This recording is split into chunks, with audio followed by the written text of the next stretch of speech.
Bwana Yesu asifiwe. Nimewaletea somo la leo linalosema nini maana ya maombi. Wakati fulani tumekuwa tukijiuliza, na ni swali, huenda kama ni swali lako au ni swali langu, kwamba kwa nini tunaomba? Kwani Mungu haoni? Kwa nini tuombe? Hata nikiwa na nimenyamaza, lakini Mungu anajua changamoto yangu. Kwa hiyo ni swali la kila mmoja ambaye mwenye mashaka, mwenye hofu au mwenye kutaka kujua nini maana ya maombi. Lakini hata mimi nilipokuwa ninasoma, niliwahi kumuuliza mwalimu fulani kipindi niko O-level, niliwahi kumuuliza mwalimu kwamba kwa nini tunaomba ikiwa Mungu anajua kila kitu. Lakini mwalimu naye alinijibu na kusema ni Mungu alichagua njia hiyo ili tuwasiliane naye.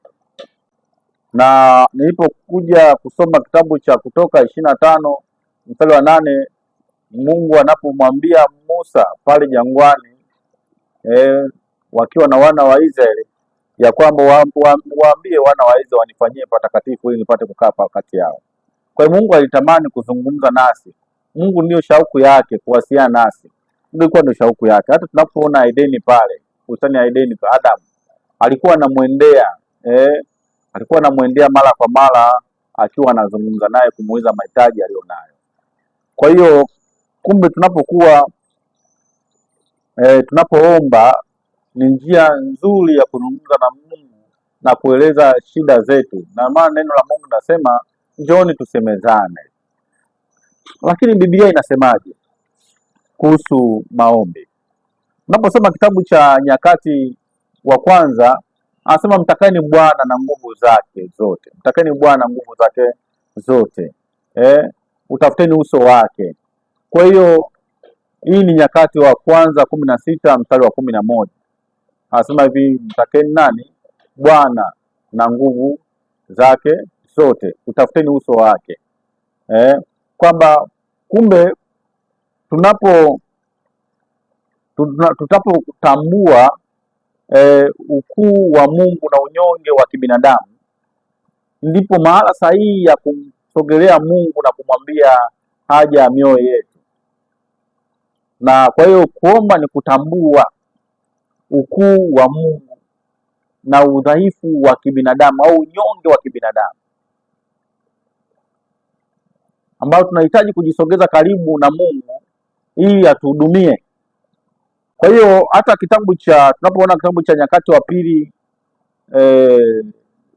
sura ya 7 mstari wa 14, neno la Mungu linasema, ikiwa watu wangu walioitwa kwa jina langu watanyenyekesha na kuomba na kutafuta uso na kuziacha njia zao mbaya, basi nitasikia toka mbinguni na kusamehe dhambi yao na kuponya nchi yao.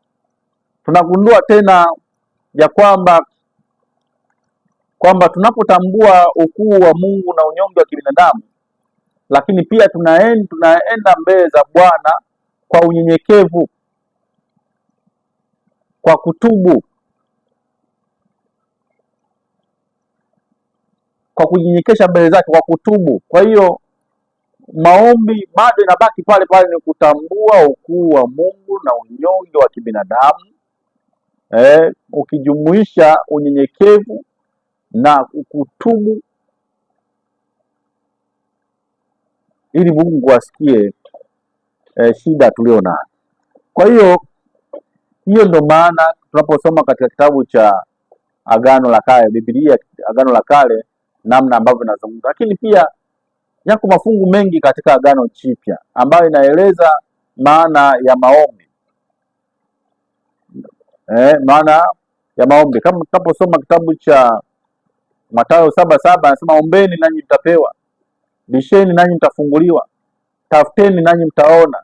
Tunaona kumbe maombi ni kubisha, maombi ni kutafuta, maombi ni kuomba. Na ahadi ni kwamba tunapobisha, ahadi ya Mungu ni kwamba atatufungulia.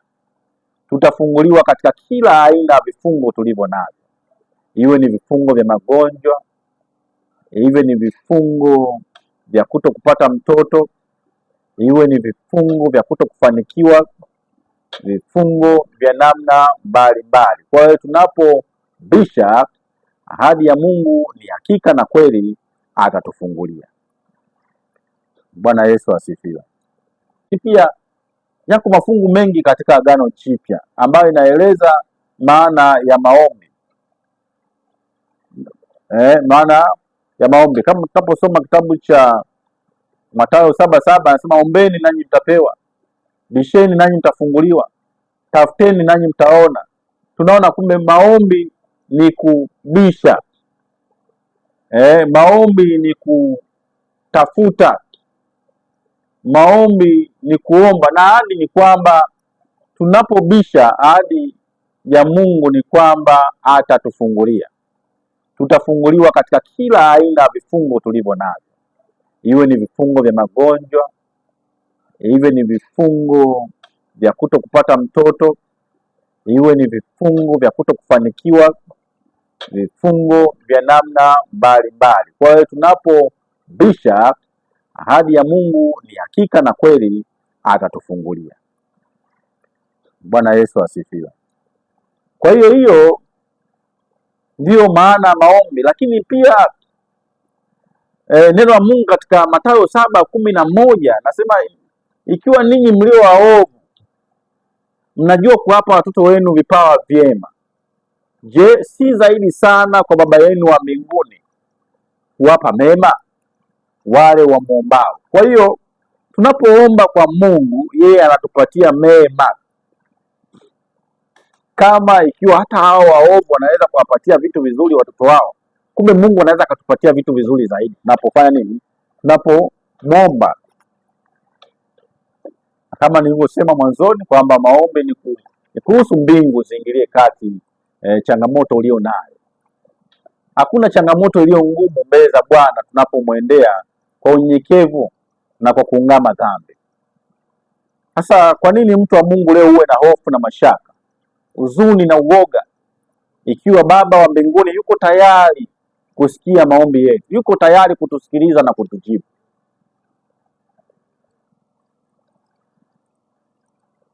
Panga leo kumwambia Mungu shida ulio nayo. Na mwaliko wa Bwana ni umenena kwamba njooni nyote wenye msumbukana na wenye kuelemewa na mizigo.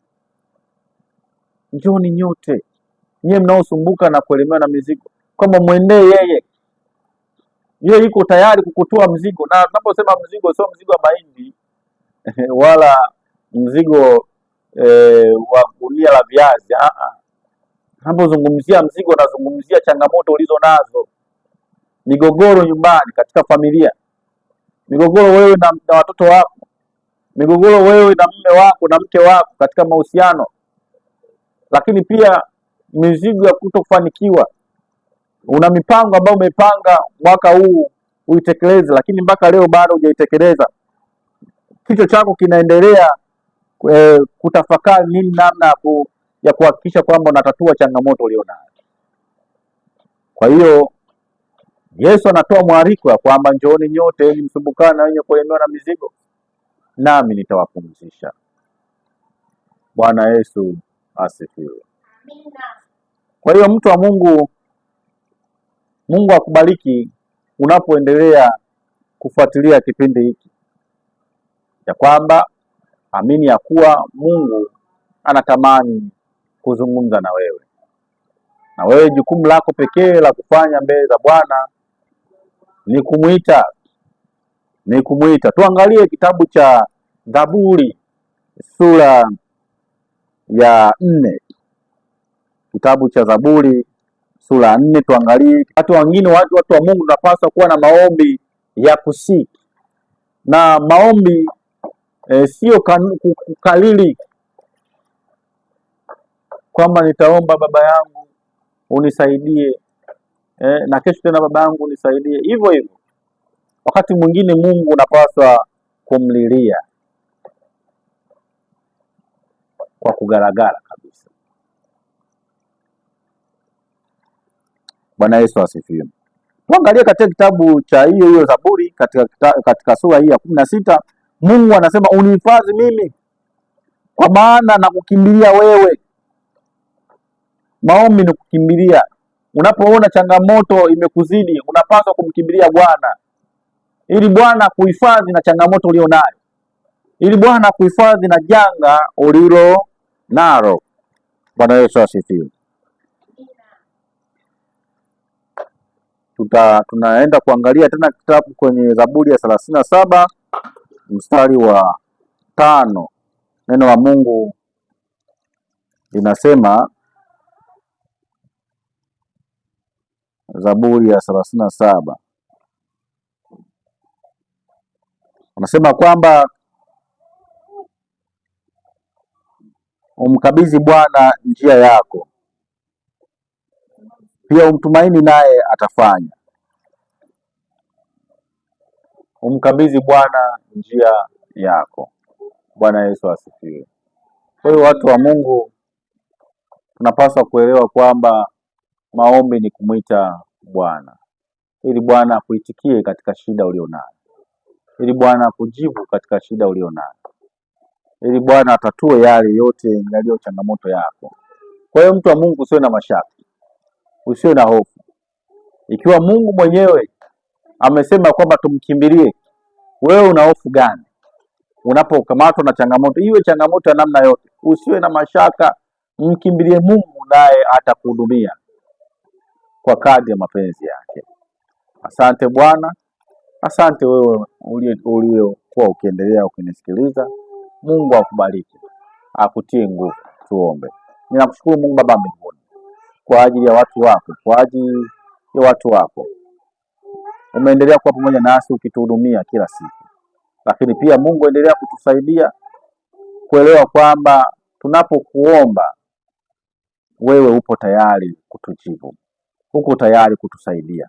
Ni ahadi ya kwamba tunapokuomba utatupatia, ni ahadi ya kwamba tunapobisha utatufungulia.